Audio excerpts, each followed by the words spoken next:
Muy bien. A ver. Entonces, dentro de los conceptos básicos, nosotros habíamos visto que la formación de líquidos cefalorraquídeos también lo vimos el año con ustedes.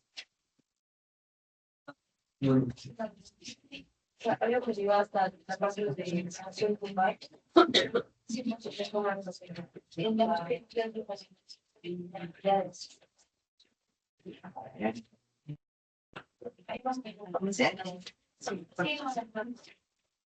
Toda promoción, entonces sí. No. Generalidades. Presión. Todo lo que vemos. Ok. Cuando hablamos acerca de la formación de líquidos cefalorraquídeos, vamos a ver que la velocidad es más o menos de 500 mililitros al día. Pero ¿recuerdan cuánto era el volumen? Que normalmente teníamos 150, ¿cierto? Entonces, vemos que más o menos se produce el triple o cuádruple del volumen total. ¿Listo? Suele ser un valor muy constante y sus cambios rara vez van a constituir un factor que influya en el control de la presión. Recuerden que el drenaje del exceso de líquido cefalorraquídeo va a ser al sistema venoso y por tanto, a pesar de que se produzca más, este se puede drenar. ¿Ok?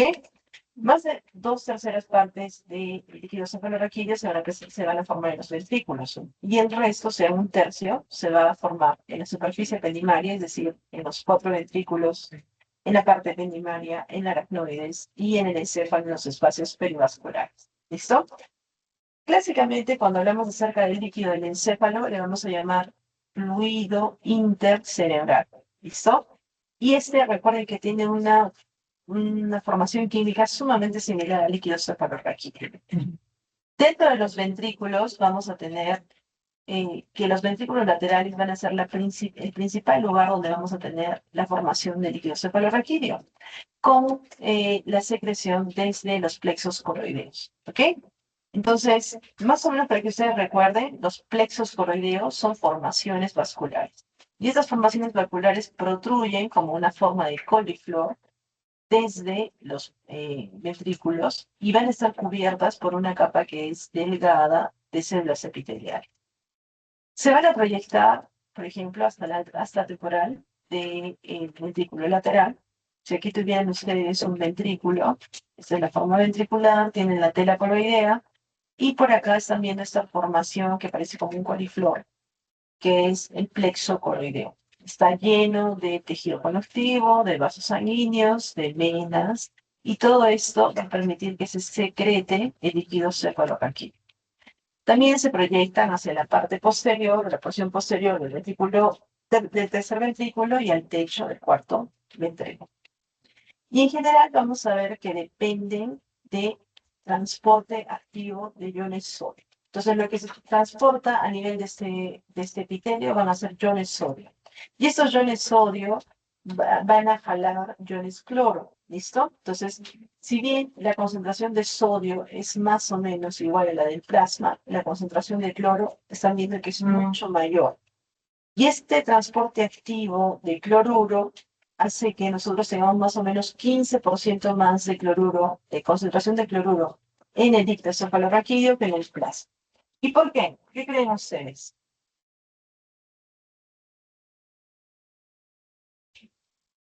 ¿Por qué hay más porcentaje de cloruro en el líquido cefalorraquídeo que en el plasma?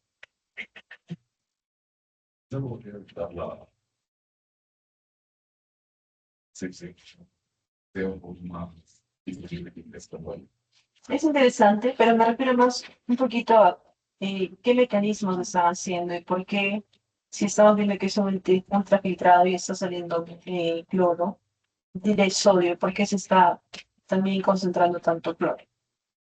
Eso me refiero. Es que sí es negativo. Y el sodio sí es positivo. ¿Y en la sangre no están así? Bien. Ah, perfecto. ¿Quieres? Primero terminas y de ahí tu compañero. Si no me recuerdo que esas concentraciones de cloro o el cloro es más alto que el potasio. Entonces, creo que al menos en serio, sino que en rayos pueden también. Ah, ya. ¿Cómo se pronuncia tu nombre? Ey, Ey. Ey. Posiblemente ella una pregunta que de otra. Ya. ¿Alguien más? Jordan, ¿por qué? Miren, en la sangre, recuerden que el sodio no solamente está unido al cloro, sino que está unido a distintos otros iones negativos. En cambio, en el líquido cefalorraquídeo se prioriza la unión sodio-cloro. Y por tanto, esa es la única razón por la cual tenemos más cloro o concentración de cloro que en el resto del cuerpo. ¿Listo? Muy bien. Entonces, recuerden que este cloruro de sodio va a estar dotado de actividad osmótica y eso va a provocar osmosis de agua. O sea, primero se secreta el sodio de manera activa. Luego tenemos que el cloro acompaña. Y finalmente, movimiento de agua por osmosis. Porque estamos viendo que se genera un lugar donde hay mucha osmolaridad frente al plasma. Entonces, ¿cuál es la respuesta normal de nuestro cuerpo? Movimiento de agua para poder lograr qué cosa? La misma osmolaridad. Entonces, por eso sabemos que dentro de la composición, cuando veíamos cuánto era la osmolaridad del líquido cefalorraquídeo, similar a la del plasma. Cuando hablábamos acerca de algunas concentraciones, ahí nos estamos dando cuenta de que es debido justamente a los mecanismos fisiológicos. Y obviamente cuando se moviliza el cloruro, esto aporta el líquido de la secreción y hace que obviamente la presión osmótica sea aproximadamente la del plasma. ¿Listo? Ahora, otros procesos importantes para la formación de líquido cefalorraquídeo va a ser el transporte de pequeñas cantidades de glucosa. ¿Recuerdan ustedes qué transportadores estaban en ese encéfalo respecto a la glucosa? Ya. Tenemos el GLUT1 y también vamos a tener un GLUT adicional. Me parece que es el 4 que está en el OT, pero ahorita lo revisamos. ¿Listo? Respecto a los transportadores, estos GLUT van a transportar pequeñas cantidades de glucosa, que recuerden que hace que la glucosa, la concentración de glucosa en el líquido cefalorraquídeo es 30 veces menor o 30% menor que en el plasma, ¿cierto? Y también vamos a ver que van a extraer de los capilares algunos iones potasio, que no es suficiente con respecto, por ejemplo, al plasma. Si lo comparamos, más o menos hay 40% menos de potasio que en el plasma y también bicarbonato. ¿Listo? Pero en condiciones pequeñas. O sea, vamos a tener cloruro de sodio, vamos a tener formaciones de sodio y potasio y también sodio y bicarbonato. ¿Listo? Más o menos para que ustedes se recuerden eso. Ok, entonces, una pequeña cantidad de proteínas se va a filtrar. Es muy pequeña y esas van a ir a los espacios intersticiales y eso van a acompañar, obviamente, si es que hay proteínas en algún espacio que va a salir, ¿qué va a pasar con el agua? Se moviliza. Entonces, esto hace que el líquido fluya hacia los espacios periovasculares y sobre todo hacia los espacios aracnoideos. Y allí las proteínas pasan a circular al líquido cefalorraquídeo.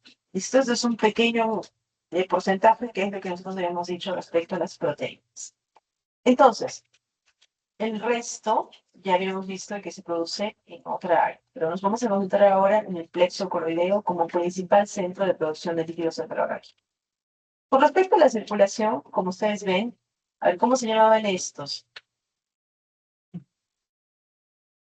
Ventrículos laterales, aquí se produce y pasan hacia el tercer ventrículo, de allí al cuello del solio, cuarto ventrículo, y de allí, muy bien, empiezan a dar la vuelta. Y recuerden que también bajan hacia la columna y el cono espinal y suben y siguen dando la vuelta de tal manera que amortiguan todo de manera tridimensional, toda la parte del cerebro, interna y externa. Entonces, aquí vemos que los ventrículos laterales que tienen allí los plexos coroideos van a producir el líquido cefalorraquídeo que va hacia el tercer ventrículo. De allí se agrega una pequeña secreción de líquido cefalorraquídeo, pero desciende este líquido a través del acueducto de Silvia hacia el cuarto ventrículo. Del cuarto ventrículo sabemos que también se va a acompañar de una pequeña secreción de líquido cefalorraquídeo. Y de ahí, a través de los dos agujeros de Luschka y el agujero central de Magendie, van a pasar hacia la cisterna magna. Recuerden que la cisterna magna está localizada detrás del bulbo raquídeo y debajo del cerebelo. ¿Listo? Y de allí nosotros vamos a ver que ya pasamos, una vez que ya tenemos aquí, ya pasamos a qué espacio, al espacio subaracnoideo. Entonces, ¿por dónde discurre el líquido cefalorraquídeo? Por el espacio subaracnoideo. Entonces, rodea el encéfalo y el médula espinal, y de allí sucede un proceso que se llama absorción del líquido cefalorraquídeo. Entonces, se está cubriendo y de pronto empieza la absorción. Cuando hablamos acerca de la absorción del líquido cefalorraquídeo, vamos a ver esto. El líquido cefalorraquídeo asciende por la cisterna magna a través de los espacios subaracnoideos y allí nosotros teníamos las famosísimas proyecciones subaracnoideas.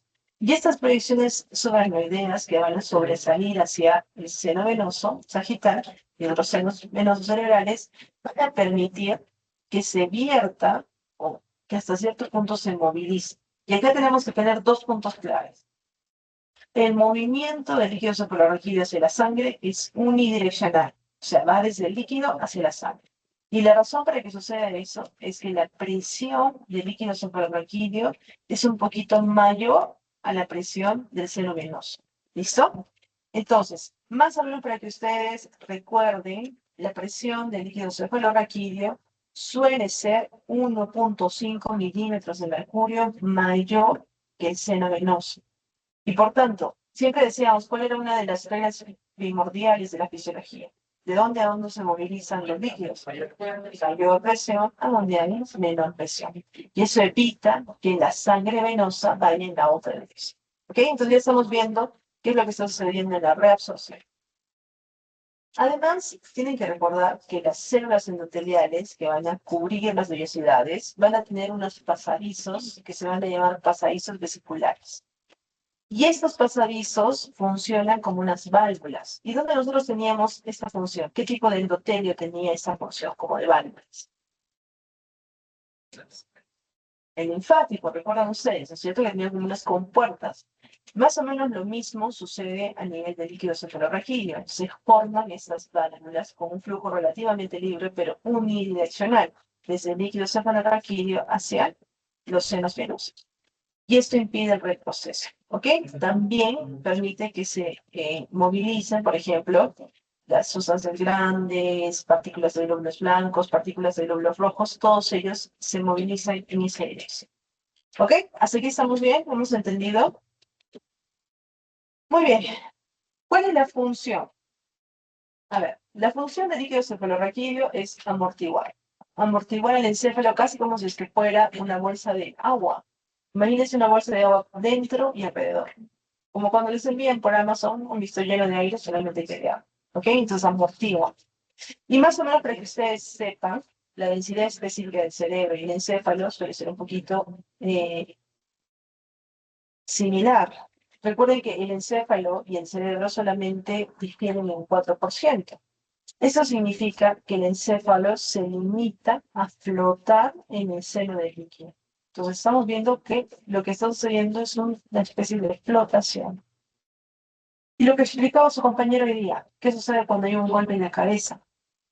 Si es que el golpe no es demasiado fuerte, se va a desplazar todo el encéfalo a la vez que desplaza el cráneo.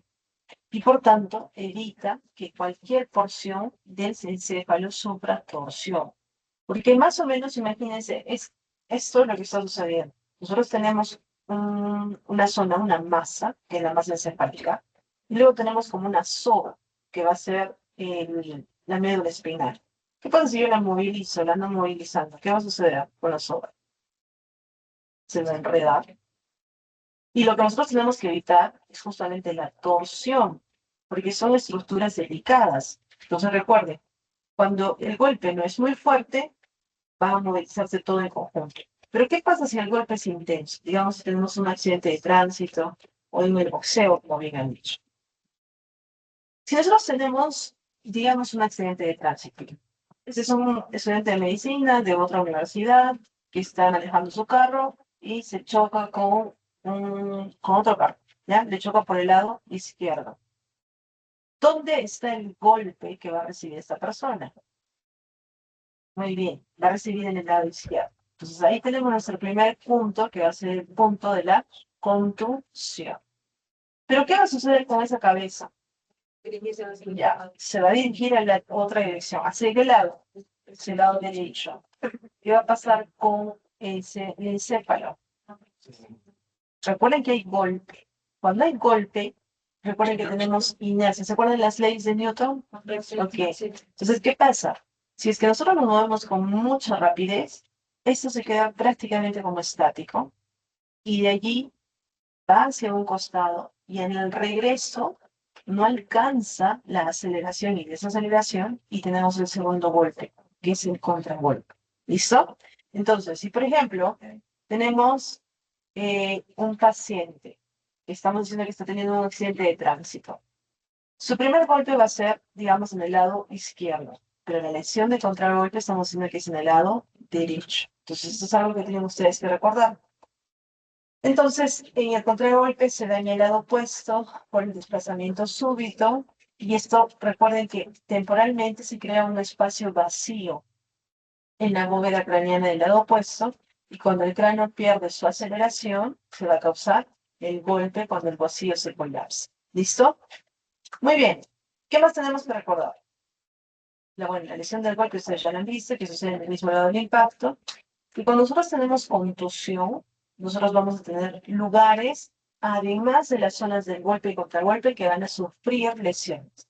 Y esas zonas son zonas en las cuales van a haber contacto con sustancias duras. O sea, imagínense, nosotros sabemos que el cráneo es una sustancia dura. ¿Y cuáles son los puntos de contacto?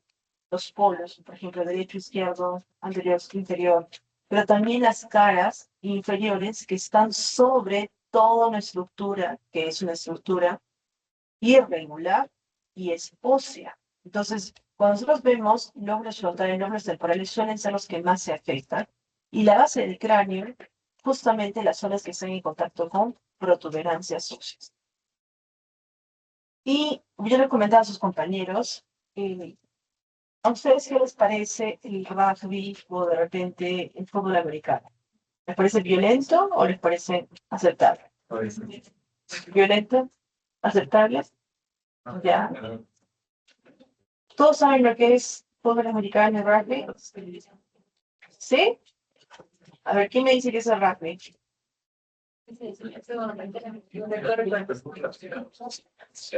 Pero sí, sí.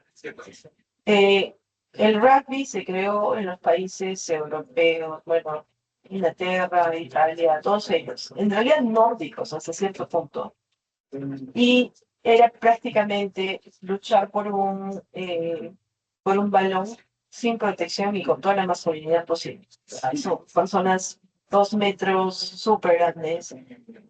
Pero obviamente cuando ya se mudaron hacia Estados Unidos, decidieron hacerlo un poco más saludable. Y le pusieron algunos equipos de protección, no completos, pero algunos, entre ellos, por ejemplo, cascos y otros. Pero sigue siendo un... sí, yo siento que es un deporte muy extremo y de contacto. Muy bien. Entonces, en estos casos, yo creo que para la gran mayoría de ustedes es todavía un deporte tolerable, ¿no? O sea, lo consideran. ¿Qué imagen tienen ustedes del box? ¿Es tolerable? ¿Sí? Ya. Como deporte. ¿Está bien? ¿Está mal? Ustedes, por ejemplo, jugarían box, juegan box, Una vez lo probé con mi entrenador en el colegio. pero como atleta, como atleta. ¿Sí? ¿Yasmin? ¿Eres boxeadora? ¿Te gustaría? Ok. Cuando yo estaba en la universidad, el box era como el fútbol americano para ustedes. O sea, ustedes decían, bueno, sí, es un deporte de contacto, no es tan saludable, pero es un deporte. Justo cuando tuve la oportunidad de salir de la universidad y en ese transcurso empezaron a salir los estudios gigantescos en los cuales vieron que las lesiones que había en estos boxeadores, que se llaman lesiones de boxeador, causaban que personas muy jóvenes tenían alteraciones no solamente motoras, sino también alteraciones de memoria y deterioro cognitivo. Y la relación era directa. O sea, si comparaba, por ejemplo, un joven de ese año, un joven boxeador, pues el daño era tremendo. Y se hizo la primera moción que yo estuve cuando se presentó en la Asociación Médica Mundial para que se considerara y se prohibiera el boxeo. Y también estuve en la siguiente, en la que aprobaron y se hicieron todos, o sea, vinieron de las organizaciones de boxeo, eh, hubieron un montón, en realidad fue bastante interesante, son de esas cosas que me llaman la atención que he sido parte de la historia, pero yo no voté, ¿ah? Yo estaba de Mirona en ese tiempo, pero sí estuve en las reuniones de la Asociación Médica cuando se organizó. ¿Listo? Entonces, la contusión que se da en el boxeo. Yo sé que de repente, cuando Jasmine dice yo quisiera hacer un boxeo, me refiero, supongo que estás refiriéndote al hecho de la agilidad y de practicar, pero no de pelearte con una persona. Sí, puede ser. Así, pelearse. Con cuidado. ¿Ah? Muy bien. A ver, dígame, ¿en qué circunstancias se podría presentar aceleración y desaceleración rápida en solitario sin golpe? Atletismo. Ajá, podría ser.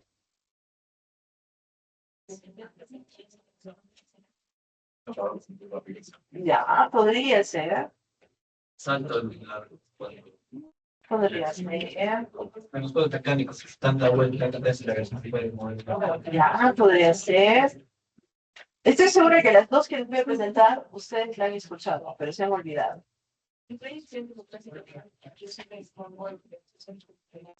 Ya.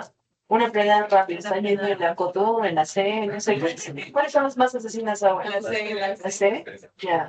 Y frénense con él. Se olvidan, ya están llegando y le dicen, ¡padre! Ahí creen ustedes que es la más grande.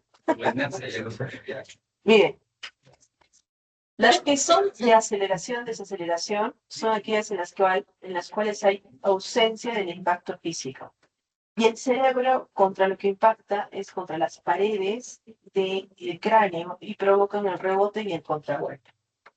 El primer ejemplo que les traigo clarísimo es el síndrome del bebé sacudido, que deben de haberlo visto, porque no tanto, no, o sea, no han visto que lo sacude. Con los bebés tienen que tener mucho cuidado. Eso también causa lesión, lo que acaban de decir. No sé, ¿qué problema? Con los bebés pobrecitos, miren, todos ustedes. O sea, pobres bebés, si es que realmente hubiera un bebé allí, muerto. No es raro. Yo creo que esto es una de las cosas que más me impactó cuando yo fui interna. Me llegó un niño con múltiples lesiones, fracturas cerebrales, y no es fácil. Ustedes saben hecho anatomía, no es fácil romper el cráneo. Imagínense. Tienen que tener mucho cuidado en identificar el abuso cuando sucede contra los bebés. ¿Listo? Pero en este caso, ellos son los más propensos a tener este síndrome de bebé sacudido. También, como han visto ustedes en los accidentes de tránsito, ¿no? También tenemos ese síndrome de aceleración, desaceleración, sobre todo los que no han recibido golpe. ¿Ok? Entonces, en ellos, ¿qué creen que es lo que pasa? A ver, hay el golpe y hay la contusión. ¿Algo más pasa? ¿De qué estaba formado el cerebro? ¿Ya? Y esas neuronas, ¿cuáles son su estructura? Soma y axón. Y los axones al golpe se logran y pueden llegar a romper. ¿Y cómo se llama esa lesión? Pues, muy bien, muy bien. ¿Cómo saben leer ustedes, no? Todos. Y todavía voltean y me miran. Se llama lesión axonal. Entonces, hoy les voy a enseñar eso para que se vayan tranquilos a casa. A ver, tenemos un cerebro. Digamos que ustedes no conocieran o no supieran leer una tomografía. Las tomografías, lo primero que tenemos que hacer es ubicar las cosas que nosotros conocemos. ¿Qué conocen ustedes? Ya, esa densidad blanquecina, ¿cómo se llamaba? Esa es la calota, ¿no? Ese es el cráneo. Muy bien. Entonces, esta está de blanco. ¿Y qué cosa era lo negro? ¿Recuerdan ustedes? El aire. Por ejemplo, los pulmones cuando veíamos aire. Muy bien. Entonces, ¿esto es anterior o es posterior? ¿Cuál es posterior? ¿A o B? B. ¿Por qué?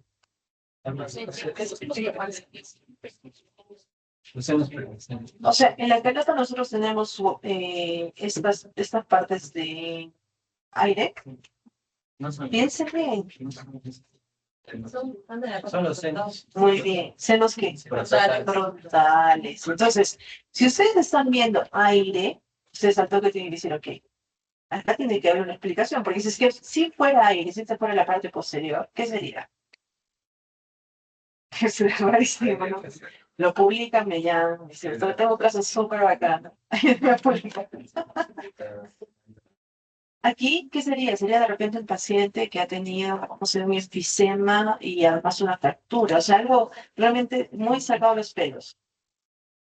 Pero lo más lógico es pensar que estos son los senos frontales, justamente son dos, y que en la parte de atrás tenemos, ¿qué cosa se llama esto?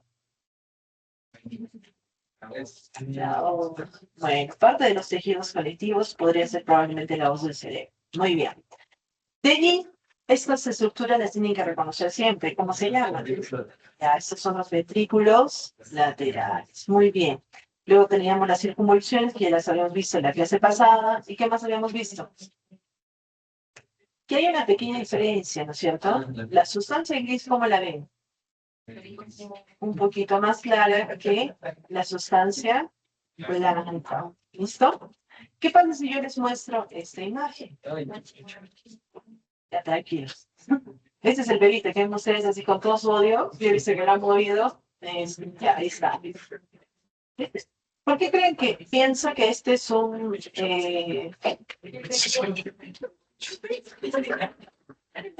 Bien, bien. Bueno, ¿qué es esto? A ver. Dos por partes. Ya les he dicho, cuando ustedes ven lo que saben. ¿Qué es esto? A ver, que estoy muy bien. ¿Y qué sería lo de arriba? Bien, muy bien. Entonces, ¿qué sería esto?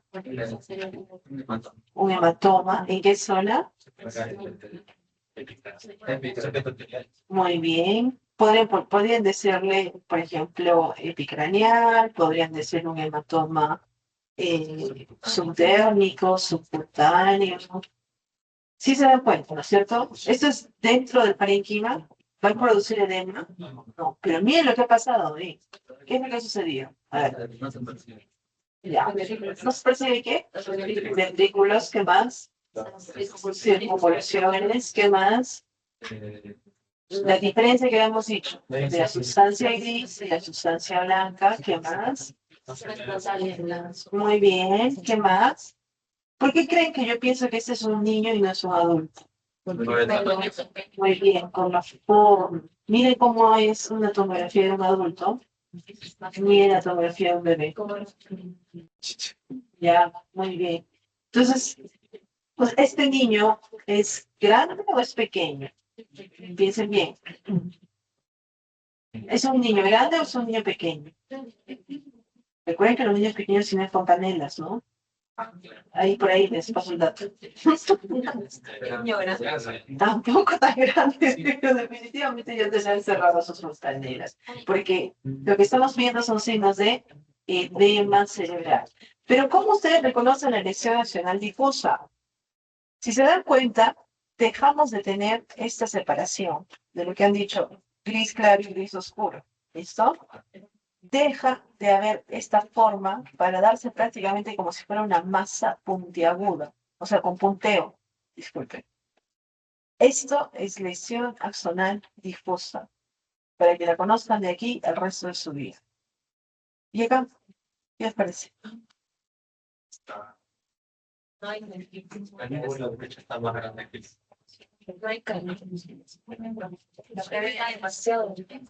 esto no es No. Muy bien. ¿Qué es lo que tenían que hacer primero?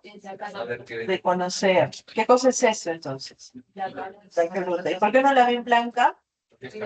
Porque esta es una resonancia magnética. Entonces, Acostumbren a sus ojos a ver cómo es una resonancia magnética y cómo es una tomografía. Entonces ya les ven, ¿no es cierto? Si vemos que el hueso está blanco, no le van a decir blanco, ¿no? No. Si tiene semiología, van a decir, sí, radio denso, o sea, es hiperdenso, es hiper, de repente hasta radiolúcido podrían decir, todavía les pueden aguantar, pero no me estresa. Ah, sí, ese brillo, esos blancos que tiene ahí, esa es. Van a decir, ¿qué hace ese profesor? Yo jamás les enseñé la vez, no lo conozco. No, aunque no lo crean, sus profesores de años superiores vienen y me reclaman. Y dicen, no, no sabe quién es, y dame el nombre, no me acuerdo.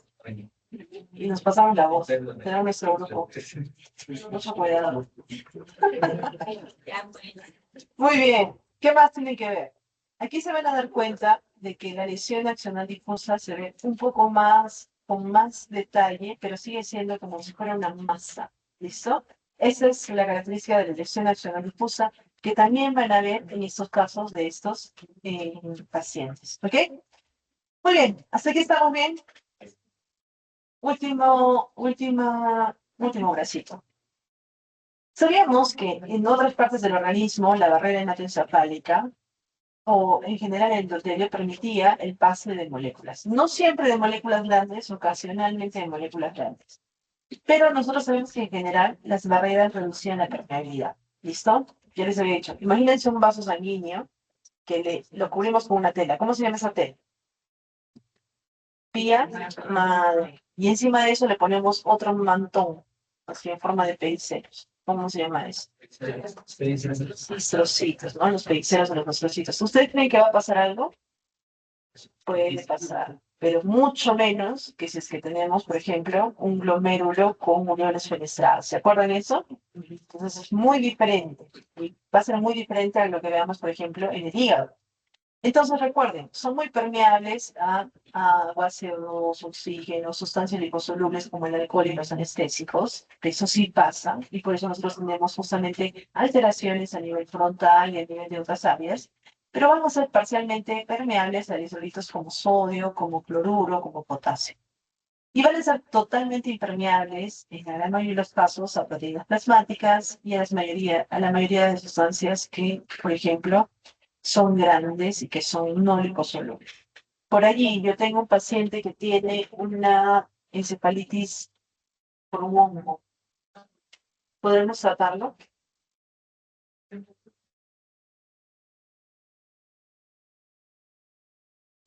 Encefalitis fúngica. Y yo por ahí, por ejemplo, en mi corta experiencia todavía no he visto.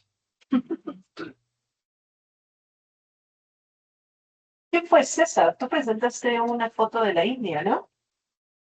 En tu exposición de hidrocefalia.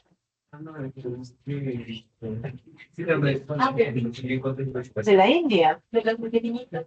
Sí, sí, sí. Ah, Sí, también. No es difícil, también. No, pero que no sé si es que es eso o es que me he soñado. A ver, miren, César, ¿no? Estamos juntos en esto. No es esa. Presento otra en una pequeñita. Ya no son de la única excepción. Sí, sí. Entonces debe ser desde el otro grupo. Del otro grupo. Interesante. Muy bien. Sí, sí. Debe ser de la otra sección que presentaron de la isla. Yo siento que si alguno de ustedes tiene oportunidad, acabo de ser bien cauteloso. Si alguno de ustedes verdaderamente quiere aprender medicina, yo siempre he pensado que los mejores médicos somos nosotros, porque tenemos muchísima exposición. Imagínense, estamos yendo a un detalle que no llega a la mayoría de estudiantes de medicina. Y aparte tenemos a los pacientes, y nuestros pacientes son de ambos grupos, o sea, tenemos pacientes muy de primer mundo, o sea, con enfermedades como diabetes y todo lo demás, y muy de bajo mundo, y todavía hay gente que se muere de apendicitis, neumonías. Entonces, nos permite a nosotros aprender muchísimo de medicina. Pero si hay alguien que nos gana, adivinen quiénes son. Yo siento que los hindúes. Uf, sí, porque son mucho más, yo por ejemplo no vería ningún estudiante como ustedes, no, que se van a dormir en una clase. Ellos son increíblemente disciplinados, pero recuerden que solamente llevan 4 años, ¿ah? Y son absolutamente sacrificados. Cuando ustedes vayan a la biblioteca, en el tiempo en el cual todos tenemos opciones digitales, uno no encuentra ni un espacio. O sea, ahí no hay un Gaiton, hay 1000 Gaitons, uno para cada persona prácticamente. Todos son muy, pero muy dedicados. Y el nivel es muy alto. Imagínense que todos los jueves teníamos reuniones con el John Hopkins para poder consultar algunos casos. Porque ellos aprendían mucho de los casos que obviamente no hay el John Hopkins y ellos aprendían acerca del manejo. Publican demasiado, o sea, son muy buenos. Si ustedes por allí tienen que compartir con un estudiante hindú, métanle más puntos. No quiere decir que nosotros seamos malos, yo les he ganado, pero igual. Pero me han testeado de todas las maneras. Me han hecho hacer nudos con los ojos cerrados. Imagínense. Se puede, se puede. Y me han enseñado demasiado. Entonces, si alguno de ustedes tiene oportunidad, vayan a ir a derrotar. Es excelente. En un mes es casi como hacer un semestre acá. Es muy, muy bueno. Sí, pero, y ahí viene el pero, por favor, no se distraigan sin escuchar el pero. No vayan solos, hombres y mujeres. No vayan solos. Segundo, no vayan de mochileros. O sea, no vayan así, que vamos, no. De repente ya no regresan. Sí o sí, vayan, si es que van, con la autorización y con el convenio de la universidad que los va a recibir. Y traten de ir a institutos que sean bien desarrollados y que sean buenos, porque así van a tener todo. O sea, por ejemplo, de la universidad van a ir a recogerlos, les van a dar un alojamiento seguro. Caso contrario, no vayan. Es decir, que van en circunstancias que no son las que les he mencionado. Es mucho peligro para hombres y mujeres exponerse a la luz. ¿Listo? Si no, bueno, muy bonito. Van a aprender mucho. Inclusive yo quiero darme un saltito otra vez por la India. Muy bien, entonces, recuerden que los sistemas que producen el líquido cefalorraquídeo son sistemas dinámicos, que no solamente se van a encargar de producir y de absorber, sino que producen también citocinas como factor de necrosis tumoral e interleucinas. Entonces, ahora sí, precisemos. A ver, si les digo que estas son las neuronas, ¿quiénes son estas? Los astrocitos, ¿cómo se llaman esto? El pericelo, ¿qué es esto? Aquí está. Ya, son las tight junctions, ¿se acuerdan ustedes? Uniones estrechas. ¿Y qué cosa es esto? Los endotelios. Muy bien. Entonces, estamos viendo que desde la membrana capilar va a entrar o va a difundir va a ser secretar hasta cierto punto el líquido que se va a llamar fluido intersticial cerebral. Y este va a alimentar o va a ser el medio en el cual van a estar todos estos, ¿no? Astrocitos, neuronas. Obviamente que acá estamos como que bien separados, ¿no? Prácticamente es un paciente con edema.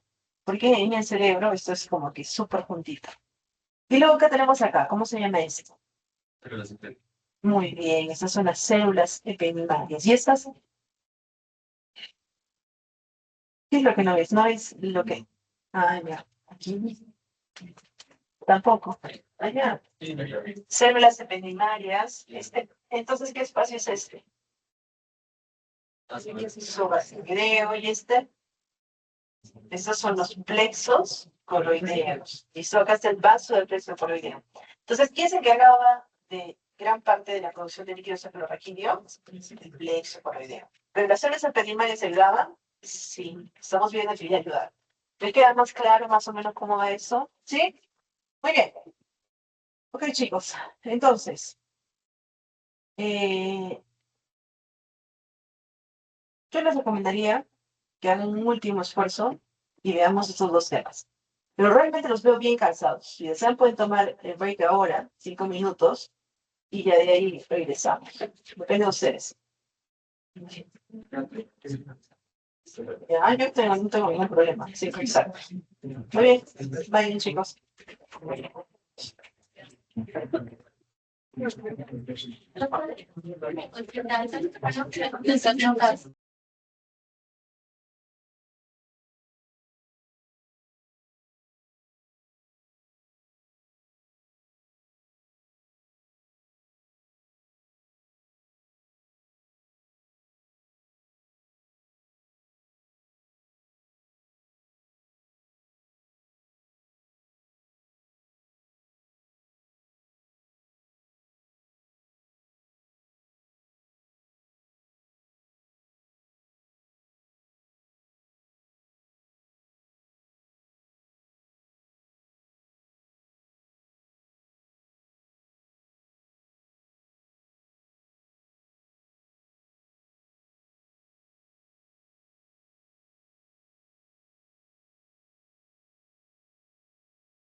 Vamos a pasar en algunos datos que también ya nos han mencionado hoy.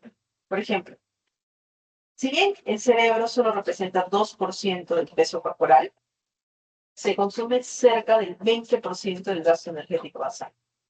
Y nosotros necesitamos un flujo de sanguíneo que sea constante de oxígeno, porque recuerden que si es que nosotros no tenemos flujo de glucosa y oxígeno, casi no almacenamos nada, casi. Y recuerden que la mayoría del ATP que se produce se va a destinar a mantener los nutrientes, incluso sea hacer bombas de sodio y potasio TPasa y los potenciales de acción y las sinapsis. ¿Listo? A ver, con respecto a los sustratos energéticos. Uno de los principales sustratos que tenemos que recordar es la glucosa. ¿Listo? La glucosa es el principal combustible que en condiciones normales nos va a permitir la entrada. Entonces, habíamos dicho que el GLUT1 es el que está relacionado con el endotelio. Entonces, el GLUT1. Y el GLUT3 es el que permite el ingreso de glucosa a las neuronas. ¿Listo? Entonces, 1 y 3. Y recuerden que estos se van a metabolizar en glicólisis, ya sea aeróbica o anaeróbica. Ya saben que la aeróbica genera 36 ATPs en el principio de Krebs y la anaeróbica solamente 2 ATPs. Sin embargo, ¿es el único sustrato? No. También tenemos los cuerpos cetónicos. En el ayuno prolongado o en la cetosis, los cuerpos cetónicos van a ser fuente de energía, pero es una fuente de energía poco útil, poco rendidora, vamos a decir. Y el lactato, que va a ser producido por los astrocitos, lo transfiere cuando no hay glucosa. O sea, ¿recuerden quién almacenaba glucosa en el sistema? Muy bien. Y si es que no hay glucosa, ya utiliza todo, ¿qué le va a proveer a la neurona? Le va a proveer como leche agua. ¿Listo? A esta hipótesis se le llama la hipótesis de Shadow-Lactato-Astroglía. ¿Listo? Esta es una hipótesis bien interesante, porque uno diría, ¿por qué la astroglía le va a proveer de lactato a las neuronas, sabiendo que esto va a alterar su, vamos a decir, su metabolismo? Pero nosotros nos estamos dando cuenta que esto le permite a esa neurona sobrevivir. ¿Es eso o se apaga?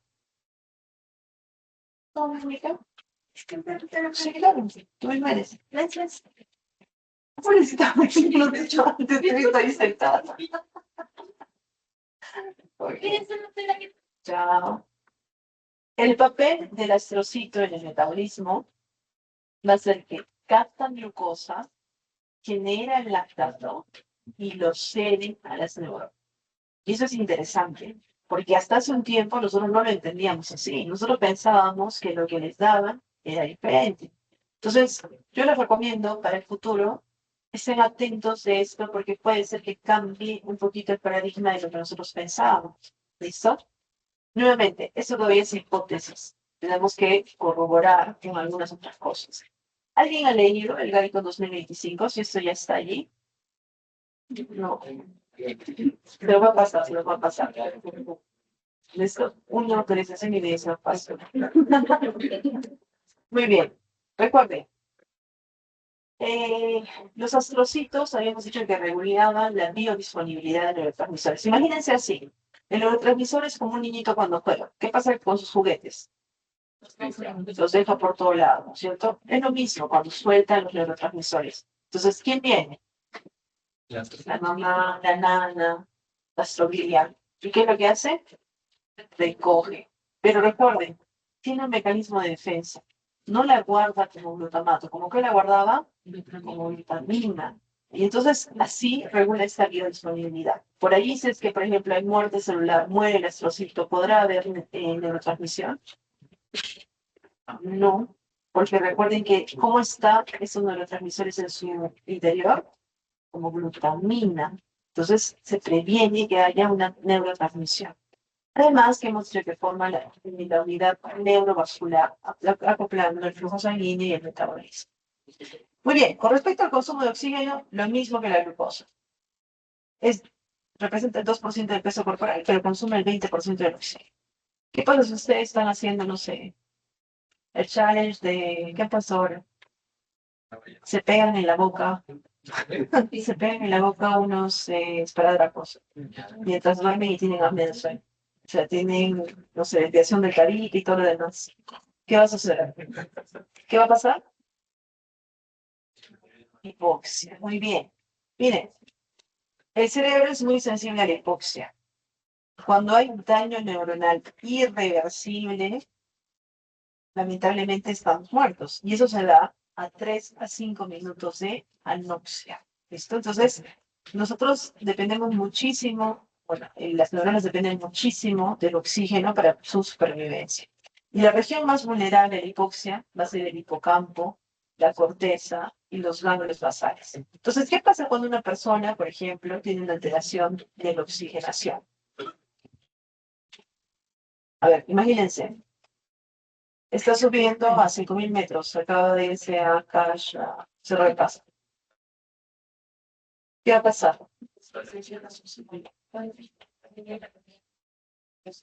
Nunca he escuchado, Debilidad motor. ya, nunca he escuchado que casi no puede caminar. No puedo caminar, es porque estás débil, no. Porque está bien hipoxia y esa hipoxia, ¿a quién está afectando? A los ganglios basales. Por allí no piensa bien, de repente estable incoherencias. ¿Saben cuál es el tratamiento del mal de altura? ¿Alguien?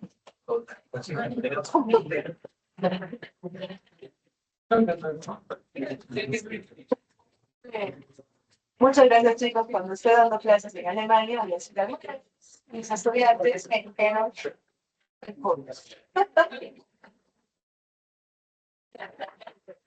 papá, ¿qué es lo que causa la coca?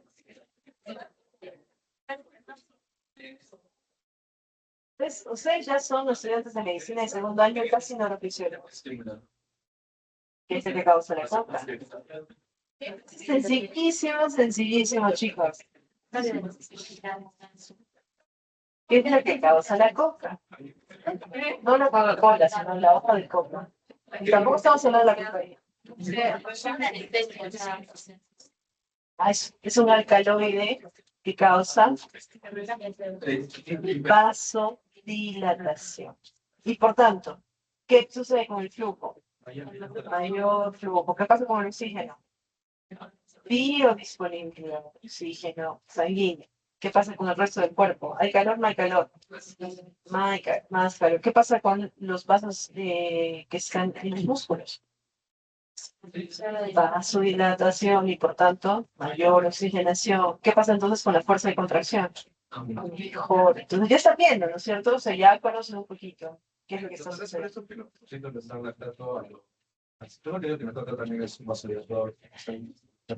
Hasta el momento lo que se ve es de que las neuronas utilizan el lactato como fuente de energía, pero no sabemos si es que es efectivamente como yo siento, y eso es una teoría también, que es como un mecanismo de defensa, como cuando se los prepara para la guerra.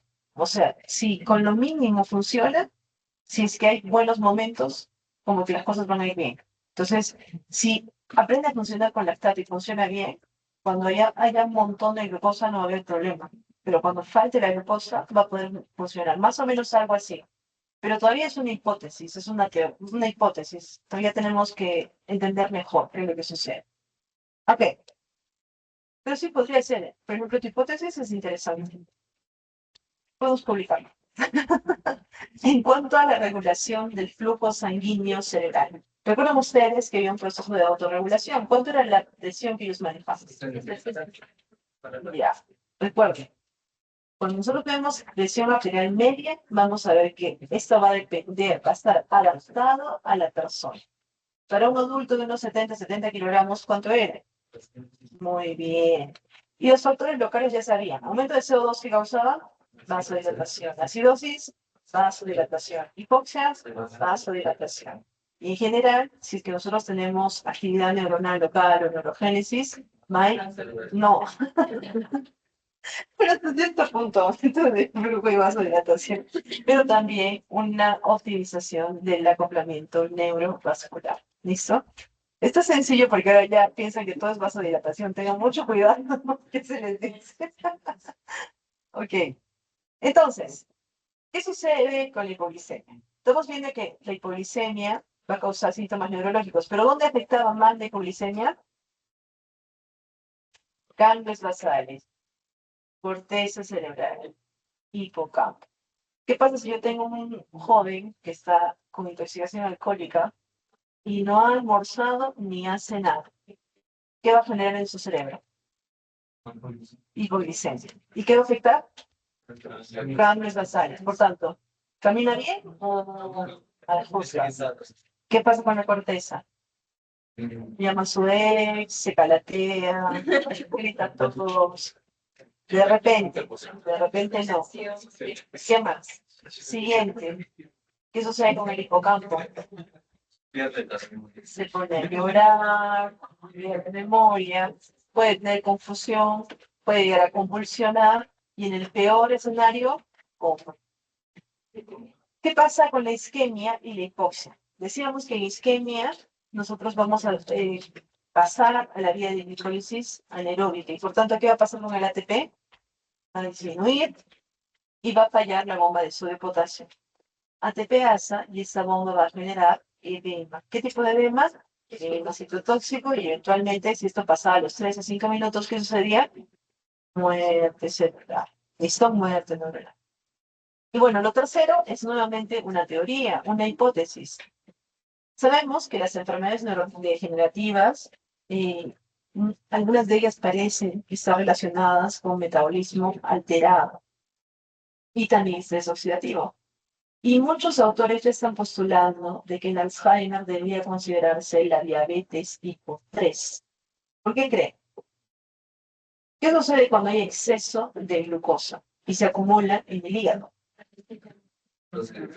Se produce NASLD, ¿se acuerdan? Es cetosis hepática no alcohólica. Eso que era como el primer punto antes de la prediabetes, ¿se acuerdan? Teníamos NASLD, luego acá teníamos prediabetes, luego teníamos diabetes mellitus tipo 2. ¿Y a qué progresa esa diabetes mellitus tipo 2? Va a progresar a diabetes mellitus tipo 3.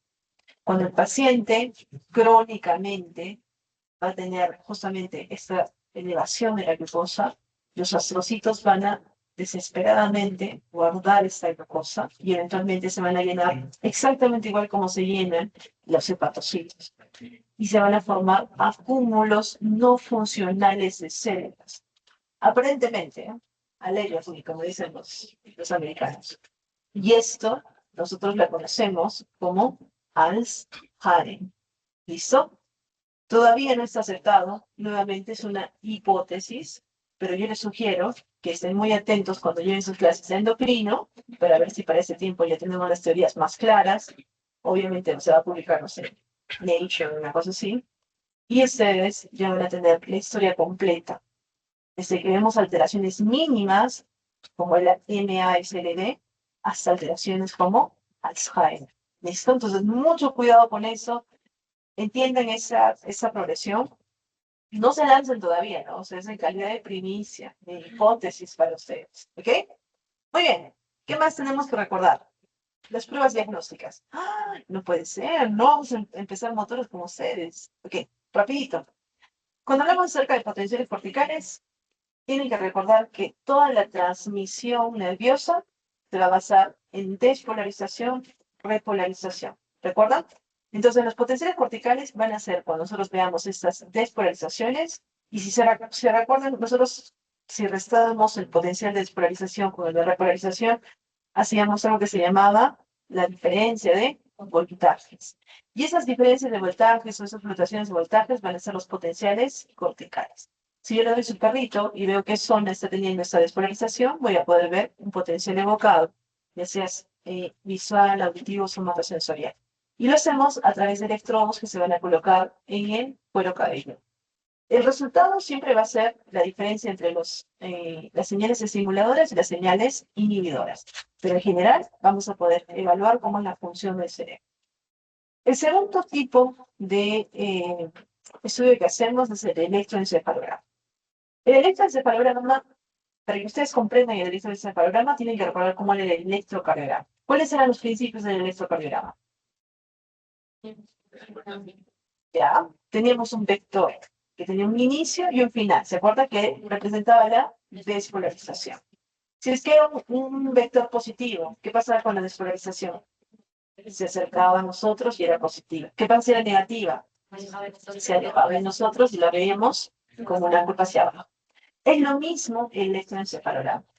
Mide la manera en la cual hay despolarización en la corteza. Y por tanto, lo que vamos a hacer es vamos a poner electrodos. Así como poníamos 6 electrodos, pues acá vamos a poner hasta 200. Necesitamos un montón de electrodos. Es una exageración. Va a depender de la estandarización, pero ponemos electrodos superficiales para que vean estas diferencias de potenciales. ¿En quiénes son útiles? Por ejemplo, en la epilepsia. ¿Qué pasa si yo cuando veo la curva del electroencefalograma veo una zona en la cual está completamente alterada? ¿A quién les hace recuerdo esto? A las arritmias, ¿no es cierto? Entonces, esa zona como de arritmia que veíamos en el electrocardiograma va a representar un foco de descarga paroxística que podría causar epilepsia. ¿Listo? Entonces vamos con la primera. La segunda, las alteraciones de la conciencia. ¿Qué pasa con un paciente que está en coma, pero ustedes ven que tiene movimientos cerebrales, ondas cerebrales? O sea, su electroencefalograma está normal, pero está en coma. ¿Está muerto o no está muerto? No está muerto. ¿Qué pasa si no ven ninguna onda? ¿Está muerto o no está muerto? Interesante. Es un componente de la muerte cerebral. Ya vamos a ver el siguiente componente. Entonces aquí nos va a diferenciar los pacientes que están en verdadera coma y los pacientes que ya están en muerte cerebral. También vamos a ver trastornos del sueño. Aquí podemos, con el electroencefalograma, estudiar las fases del sueño. Y finalmente, encefalopatías difusas, porque ¿qué va a pasar si yo tengo un paciente con una lesión axonal difusa? Se va en la tercera. ¿Por qué? Porque no hay axón. Muy bien. Si nosotros estamos diciendo que el electroencefalograma se basa en la conducción de los axones, ¿qué pasa si se dañan los axones? Se dañan los cables. No va a transmitir igual. Por tanto, ¿cómo van a estar las ondas? Van a estar lentas. Y eso se llama patrones de enlentecimiento. ¿Listo? ¿Cuáles son los ritmos principales? Los ritmos principales van a ser el ritmo alfa. El ritmo alfa está entre 8 y 13 Hz. Y es el ritmo de relajación cuando los ojos están cerrados. Si yo, por ejemplo, a ustedes digo, cierren los ojos, imagínense un campo claro y sigo diciéndoles cosas de fisiopatología. Están relajadísimos, felices, eso es un alfa de 8 a 13 Hz.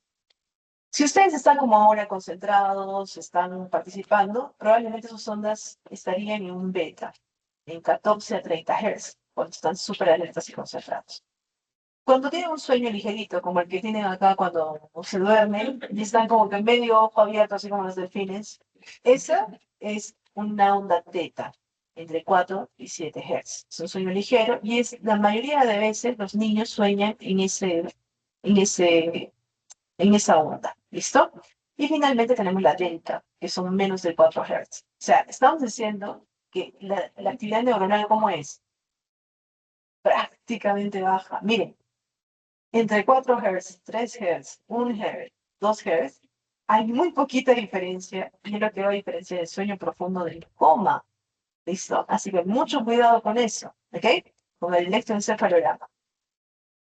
Yo entiendo que cuando ustedes sean internos y van a estar 2, 3 días de privados de sueño, va a llegar un día, que va a ser el cuarto, que les van a dar así media horita para que duerman y en ese momento van a entrar ustedes en delta. Sí, prácticamente en un coma narcoléptico. ¿Listo? Muy bien. Entonces, ¿qué pasa si yo tengo un paciente que lo quiero operar? ¿Ya? Lo vamos a operar, es un paciente que va a entrar a un recambio valvular, vamos a parar el corazón, vamos a pasarlo a una máquina de circulación extracorpórea y lo vamos a regresar, ¿ya? Durante toda la operación, ¿en cuánto tiene que estar el señor? Alfa, beta, teta, delta. ¿Ya? O sea, en coma. Sí, De repente en un sueño profundo, ¿no? Pero muy alejado del coma, por favor. ¿Qué pasa si es que ustedes lo encuentran en beta? Con los ojos cerrados, ¿no? Muy bien. Tienen que reconsiderar que probablemente el paciente le está doliendo y en cualquier momento le da un shock. Hay shocks por dolor, ya lo vamos a ver más adelante. ¿Qué pasa si es que lo encuentran en teta? Un poquito más de anestesia para que pueda entrar a teta. ¿Listo? Entonces, es necesario que cuando nosotros ponemos por ejemplo anestesia, le pongamos monitorización electroencefalográfica. Sí. ¿Y ustedes creen que es una práctica común? No necesariamente. Ya lo hacemos en Arequipa, pero no en todas los lugares. Muy bien. Entonces, la fuente principal para el electroencefalograma estamos diciendo que son las neuronas. Primordialmente, las neuronas piramidales de la corteza. Y recuerden, el electroencefalograma refleja la sincronía. Y para eso nosotros vamos a tener que una alta sincronía son las ondas lentas, como por ejemplo delta o teta, y una baja sincronía son las ondas rápidas, como por ejemplo beta, donde vamos a tener, a ver, les digo todos, levanten la mano derecha. Ante, algunos ya están en teta, algunos no levantan. Muy bien, entonces bajen. ¿Ustedes creen que en ese momento hay sincronía en su cerebro? No, en ese momento hay un foco de neuronas probablemente en la corteza. ¿En qué corteza? Auditiva, asociación, motora, que se han activado para que ustedes puedan levantar la mano y luego bajarla. Entonces, a eso se refiere. Y recuerden, está regulado por un sistema que se llama el SEP, el Sistema Reticular Activador Ascendente, llamado SARA, que regula el sistema de alerta. Recuerden que tenemos un marcapaso, así como teníamos el nodo sinusal en el corazón, el marcapaso en el cerebro es el tálamo, que es el marcapaso cortical. Y recuerden que este genera ritmos sincronizados. Y finalmente vamos a tener los neurotransmisores que ustedes ya conocen, ¿cierto? GABA, histamina, dopamina, acetilcolina, noradrenalina, serotonina. Finalmente, para terminar esto, cuando hablamos acerca de conciencia, la conciencia va a tener dos componentes. El nivel de conciencia, que se llama el arousal en inglés, como ustedes lean, que es el estado de vigilancia, depende del SARA y las proyecciones talámicas. Y lo siguiente es el contenido. Yo puedo estar con los ojos abiertos en vigilia, pero no tengo funciones cognitivas superiores, memoria, lenguaje, orientación. ¿Estoy entonces consciente? No puedo hablar, no puedo, no puedo comunicarme, no entiendo lo que dicen, no me oriento. ¿Estoy consciente? Entonces estamos viendo que necesitamos de los dos, el componente del contenido de la conciencia, así como el nivel de la conciencia. Entonces, cuando hablamos acerca del nivel de la conciencia, estamos viendo que para que haya conciencia tenemos que tener un tronco encefálico intacto, es decir, que el sistema reticular activador ascendente esté íntegro y que los dos hemisferios funcionen. Y por tanto, cuando se altera la conciencia, cuando hablamos acerca del nivel de conciencia, vamos a ver que de una persona vigilia va a pasar a una persona que ya está adormecida, como algunos de ustedes, soñolientos. Otros inclusive llegan al estupor, ¿no? Ya se duermen abiertamente y algunos ya entran al coma. ¿Sabes qué le ha pasado? A esto se llama disminución del grado de arousal o del nivel de la conciencia. Ahora, hay personas que están en estado vegetativo, que tienen los ciclos de sueño y vigilia, o sea, cambian entre ondas delta, teta, alfa, gamma, alfa y beta, pero no tienen contenido de conciencia. Es decir, no producen lo que son funciones superiores. Por tanto, ¿están o no están muertos? Recuerden, ese es el estado vegetativo. Está en estado vegetativo.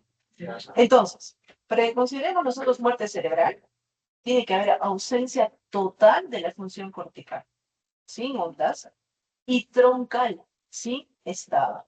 Entonces recuerden, para hablar acerca de la conciencia tenemos dos componentes, el nivel de la conciencia y el estado de la conciencia. ¿Listo? Necesitamos ambas para considerar que una persona es consciente. ¿Listo? Muy bien. A la siguiente vamos a hacer lo que se llama la escala de coma de Glasgow. Recomiendo que le den una chequeadita. Y empezamos con fuerza con la parte motor. ¿Listo? El jueves el examen es de todo motor. Todo motor. Todo motor.